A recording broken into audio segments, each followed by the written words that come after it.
Main যে common দুটো reason হলো কি, এক হাইপার টেনশন, কারণ এখনকার প্রত্যেকটা ঘরে ঘরে হাইপার টেনশন রয়েছে, প্লাস ডায়াবেটিস প্রত্যেক ঘরে, মানে এখন যেটা কমন হয়ে গেছে, মানে হেডেক থাকা যেরকম সেরকমই হাইপার টেনশন বা ডায়াবেটিস থাকাও জিনিসটা কমন হয়ে গেছে সবার ক্ষেত্রে।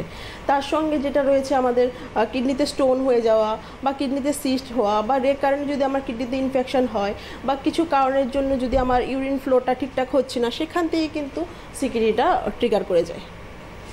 আর এর যে একদম শুরুতে মানে কিছু তো সিমটমস আমাদের দেখা যায় যে এটা কিডনির সমস্যা, বা আমরা তো সাধারণ মানুষ বুঝবো না, কিন্তু কিছু কি এরকম কমন সিমটম থাকে? হ্যাঁ অবশ্যই, কারণ আপনি প্রথম স্টেজ থেকে 5th স্টেজে বুঝছেন, মানে স্টেপ 1, স্টেপ 2, 3, 4 করতে করতে লাস্ট 5 স্টেজ, সেরকমই কিন্তু সিমটমগুলো। তাই প্রথমে যেরকম ইনিশিয়ালি আমরা দেখতে পারি যে খুব একটা কমপ্লেন আসে, লোয়ার ব্যাকে পেন হচ্ছে, পেন থেকে পিছন থেকে কোমর থেকে সামনের দিকে ছড়াচ্ছে, সেটা কমপ্লেন থাকছে।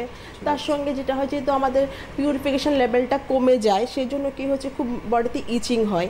আর একদম ইনিশিয়ালি যেটা হয়, ইউরিনের সমস্যা হয়, মানে ইউরিন করার পর মনে হচ্ছে আরেকটু হবে সেরকম একটা আমরা ক্লিয়ার হচ্ছে, একটা পি কন্ডিশন থেকে যাচ্ছে বারবার, সেটা একটা হয়। তার সঙ্গে কি হচ্ছে, আস্তে আস্তে কি হয়, আমরা সোয়েলিং দেখতে পারি অ্যাঙ্কেলে, লোয়ার লিম্পে, আপার বডিতে, ফুল বডিতে আমরা সোয়েলিংটা দেখতে পারি আস্তে আস্তে।